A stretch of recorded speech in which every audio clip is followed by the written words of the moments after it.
Bertie to the rescue. "We've got an excursion tomorrow," Bertie's driver said one evening. Bertie was pleased. He spent most of his time running between Thomas's station and the villages, so a trip somewhere new made a nice change. "Are we taking children to the seaside?" he asked eagerly. "No," said his driver. "It's a group of climbers who want to go to the lake in the hills for their picnic, so make sure you rest your engine." But Bertie's engine wouldn't start when he awoke next day. His driver tried everything he could do to make Bertie's engine better, but it was no use. So Bertie's friend Algy had to collect the climbers instead. Algy arrived on time and they all set off happily. But when they had done half their journey, Algy had to wait at some traffic lights.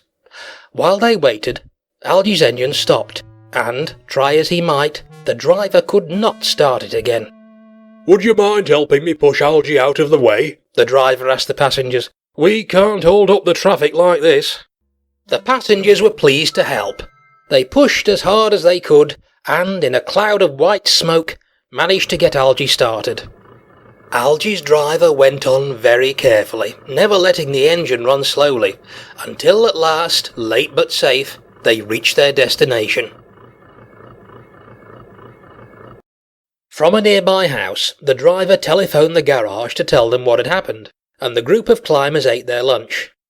Then, while they climbed the hills and walked in the woods, Algy's driver tried to repair him. He worked hard all afternoon. Again and again he tried to start Algy's engine, but it was no use.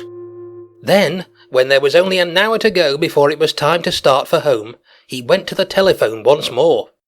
"Sorry," said the man at the garage. "Bertie is still not well, but we'll do what we can." A little while later, tired after their day in the hills, the climbers returned to Algy the bus for their journey home. They were surprised to see Algy's driver still trying to make his bus start. "Shall we push you again?" they asked wearily.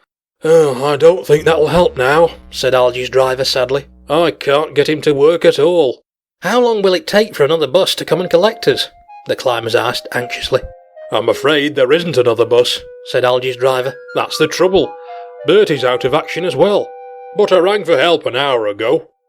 At that very moment they heard the toot of a familiar horn in the distance, and soon who should appear around the corner but Bertie. "Hop in," he said cheerfully as he stopped beside Algy and the climbers.